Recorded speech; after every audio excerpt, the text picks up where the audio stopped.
हम एक work example अपनी देख चुके थे, अब हम दूसरी भी देख लेते हैं कि कैसे होता है आपके पास बेसिकली। तो बेसिकली इसमें सिंपल यही है, आप एक तरफ अपना डेटा बनाओगे और फिर आपको ये देखना होता है कि आप कौन सी इक्वेशन ऑफ मोशन को यूज करते हुए अपना कर सकते हो। ठीक है, अब इसमें क्या है, आपके पास एक मोटरसाइकिल है जो किस वेलोसिटी के साथ चल रही है, इनिशियल वेलोसिटी उसकी कितनी है, 40 मीटर पर सेकेंड। ठीक है, और फिर उसकी एक्सीलरेशन आपको कितनी दी हुई है, 8 मीटर सेकेंड स्क्वायर। अब आपसे क्या आपको क्या फाइंड करना है, आपको डिस्टेंस फाइंड करना है और टाइम भी गिवन है 10 सेकेंड। मैं वही करूंगी, अपनी तीनों इक्वेशंस ऑफ मोशंस को याद करूंगी कि मेरे पास क्या होती है, V I plus A T. तो एस तो इसमें है नहीं, ये इक्वेशन तो यूज हो नहीं सकती। देन आपके पास एक तो ये वाली इक्वेशन है, S is equal to V I T, और दूसरी आपके पास क्या है, 2as V F square minus V I square. ठीक है, एस इसमें अननोन है। ठीक है, हमारे पास क्या एक्सीलरेशन है, लेकिन हमारे पास फाइनल वेलोसिटी नहीं है।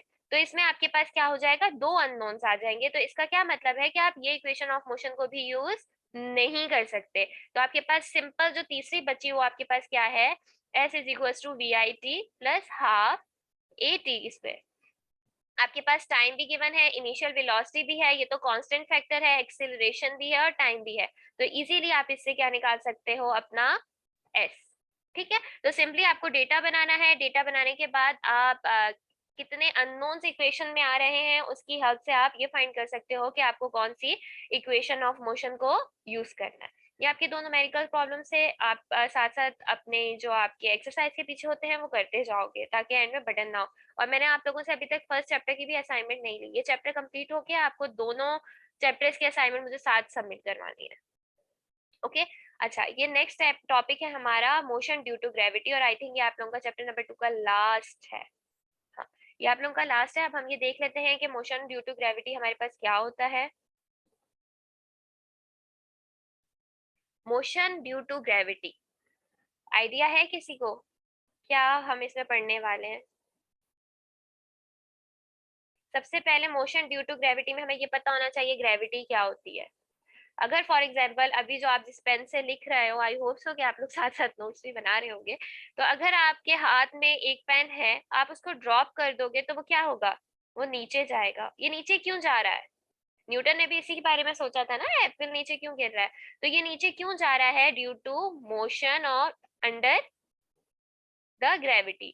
ग्रेविटी है ना आपकी अर्थ में, वो क्या कर रही है, वो हर चीज को अपनी तरफ क्या करती है, पुल करती है। तो ये जो पुलिंग फोर्स है ये आपके पास क्या होती है, ये आपके पास ग्रेविटी होती है। ठीक है, अगर हमें पता है अर्थ क्या है, स्फीयर है, स्फीयर क्या होता है, स्फीयर क्या होता है, जो आपके पास 3 एक्सिस में हो, X axis, Y axis, Z axis. तो ये अर्थ हर चीज को क्या करती है, अपनी तरफ पुल करती है, हर चीज अर्थ के सेंटर की तरफ पुल होता है।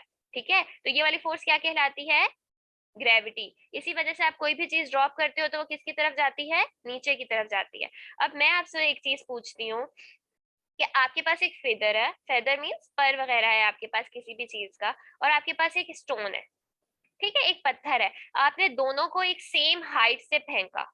ठीक है, अगर फॉर एग्जाम्पल मैं इस हाइट से फेंक रही हूँ उसको, तो इसकी भी हाइट सेम है। लेकिन आपके पास एक क्या है, एक आपके पास ऐसा है जिसका मास ज्यादा है और एक चीज ऐसी है जिसका मास कम है।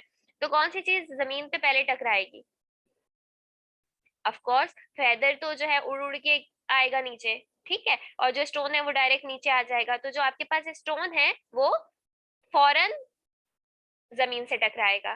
ठीक है, उसकी स्पीड क्या होगी, फेदर के मुकाबले में ज्यादा होगी। ऐसा क्यों है, ये वाला कॉन्सेप्ट जो है ये अरिस्टोटल ने भी पहले दिया था। उन्होंने क्या कहा था,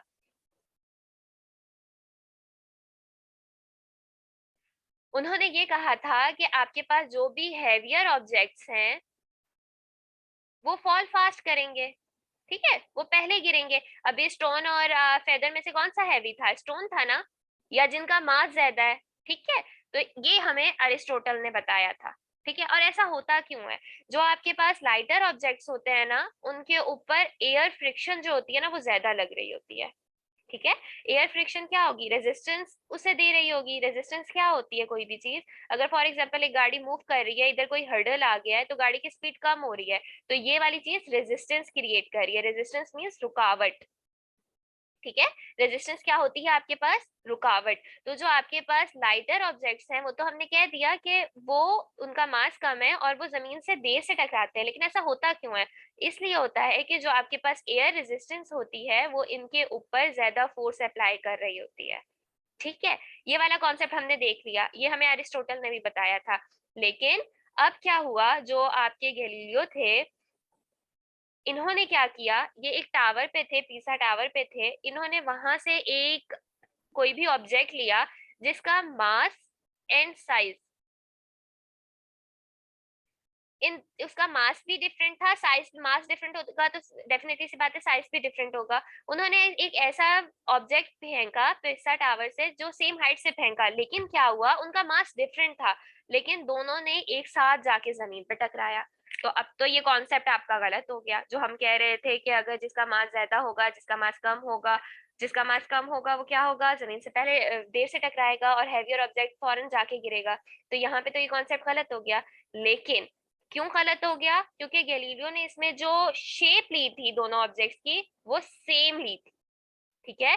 तो हमें ये बताया था गैलीलियो ने कि आपका मास से फर्क नहीं पड़ता, थोड़ा सा मास से बहुत ना मिनिमम फर्क पड़ता है। जो मेन चीज होती है वो आपके पास क्या होती है कंसिडर करने के लिए, शेप। हमने जो पहले वाली एग्जांपल ली थी उस वाले में आप एक फेदर ले रहे थे और एक स्टोन ले रहे थे, दोनों की शेप टोटली डिफरेंट है। इस वाले केस में आप थोड़ा सा छोटा पत्थर ले लो और एक दूसरा थोड़ा सा बड़ा पत्थर ले लो, तो आप देखोगे कि ये दोनों एक ही टाइम पे जाके आपकी अर्थ के साथ टकराएंगे। तो जो अरिस्टोटल का कॉन्सेप्ट था कि अगर आपके पास हैवियर ऑब्जेक्ट है वो पहले गिरेगा, वो ठीक तो था, लेकिन वो भी किसकी बेसिस पे था, शेप की बेसिस पे था। फेदर की शेप बिल्कुल आपके स्टोन से डिफरेंट होती है। ठीक है। तो ये आपके पास ये गैलीलियो का कॉन्सेप्ट था। अब हम एक्सीलरेशन ड्यू टू ग्रेविटी की क्या वैल्यू होती है हमारे पास, एक्सीलरेशन ड्यू टू ग्रेविटी की वैल्यू आपके पास होती है 9.81 मीटर पर सेकेंड स्क्वायर। ठीक है। और किसी किसी जगह आप इसको 9.8 भी देखोगे, किसी जगह अप्रोक्स करके 10 मीटर पर सेकेंड स्क्वायर भी होता है। ठीक है। कोई सवाल मेरे बच्चों को।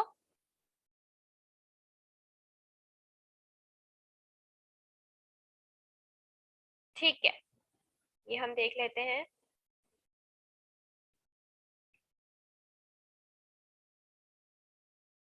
ओके, ये था आपका मोशन ड्यू टू ग्रेविटी, जो टॉपिक हम लोग चेक कर रहे थे, इसमें गैलीलियो के बारे में भी जिक्र है, ये आप एक दफा देख लीजिएगा, उसके एक्सपेरिमेंट्स वगैरह को भी बताया हुआ है। अच्छा, इसमें सिर्फ ये होता है डिफरेंस, जो आपने इक्वेशन ऑफ मोशन ड्राइव की थी, तो जहाँ पे एक्सेलरेशन आ रही होती है, क्योंकि यहाँ पे ग्रेविटी का जिक्र है, तो उस ए को आप रिप्लेस कर देते हो एक्सेलरेशन ड्यू टू ग्रेविटी, मतलब आप जी से उसको सिर्फ क्या कर दोगे, रिप्लेस। तो यहाँ पे इक्वेशन में जो आपके पास पहली इक्वेशन थी V F is equal to V I plus A T, तो ए की जगह आप सिर्फ क्या कर दोगे, जी।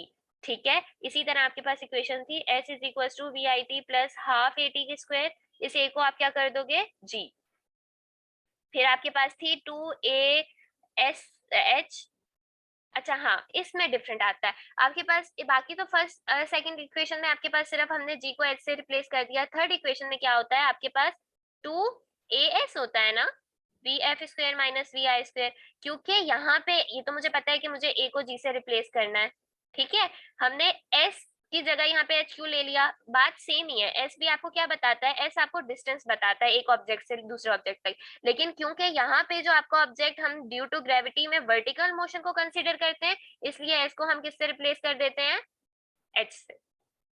तो थर्ड इक्वेशन में आपके पास दो चेंजेस आ जाएंगे इस कॉन्सेप्ट की वजह से, क्योंकि डिस्टेंस अगर कोई बॉडी मूव कर रही है तो वो इस डायरेक्शन में हॉरिजॉन्टली मूव करती है, इसलिए आप उसे रिप्रेजेंट करते हो एस से। लेकिन जब आप ड्यू टू ग्रेविटी की बात कर रहे हो तो एक्सीलरेशन तो ऊपर से ऑब्जेक्ट नीचे फॉल हो रहा होता है, ग्रेविटी अपनी तरफ किसी भी ऑब्जेक्ट को खींच रही है तो ऊपर से नीचे की तरफ खींच रही है, तो हम इसमें हाइट का कॉन्सेप्ट ले आते हैं। ठीक है। ये है। इसी तरह आपके पास,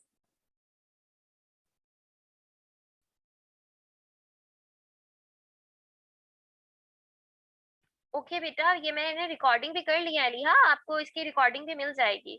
मेरी तरफ भी आज बहुत ज़्यादा नेटवर्क इशू था, 3 दफ़ा क्लास जो है आप लोगों की मुझे दोबारा रिकनेक्ट करनी पड़ी है। लेकिन हम दोबारा से भी कर लेंगे, नो प्रॉब्लम एट ऑल। ठीक है। अब इसी तरह आपके पास एक एग्जांपल है जिसमें एक बॉल के बारे में बताया जा रहा है वर्टिकली अपवर्ड। अब देखें, हमें आइडेंटिफिकेशन भी करनी है।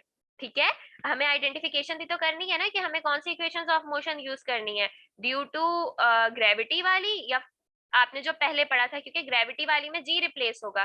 देखो, अब यहाँ पे जो ऑब्जेक्ट है वो आपके पास अपवर्ड जा रहा है। हमने कहा था कि जब हम लोग ग्रेविटी की बात करते हैं या तो अपवर्ड मूवमेंट होगी या डाउनवर्ड मूवमेंट होगी, तो हमें पता लग गया कि हमें यहाँ पे जो इक्वेशंस यूज करनी है वो ड्यू टू ग्रेविटी वाली करनी है।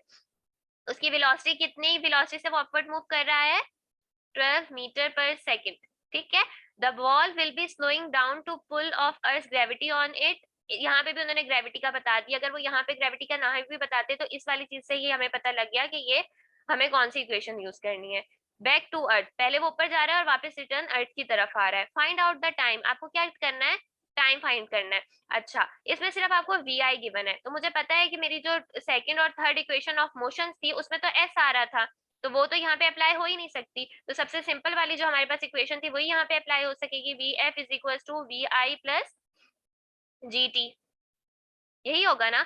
और सिंपल जी की वैल्यू आपको क्या रखनी है, मैंने आपको बताया था 9.8 होती है, यहाँ पे इन्होंने 10 ली है। और नेगेटिव क्यों ली हुई है, क्योंकि अगर कोई ऑब्जेक्ट आपका अर्थ की तरफ आ रहा होगा तो वो पॉजिटिव होती है। ठीक है, और अगर अगेंस्ट जा रहा है तो वो क्या होगी आपके पास, नेगेटिव। इसलिए आपने नेगेटिव ली और इस फॉर्मूले में रख के सॉल्व कर दी। ओके, और फिर ये यहाँ पे आपके पास ये चैप्टर आपका कंप्लीट हो गया है यहाँ पे। इसके बाद आपके पास ये समरी वगैरह है और ये हम लोग इंशाल्लाह कल डिस्कस कर लेंगे। और ये फिर है, ये वाली आपने करनी है। और मुझे बच्चों आप बताओ, आप मुझे ये कब असाइनमेंट दोगे? मैं आप लोगों को लिखूं। हाँ बच्चों, कब दोगे?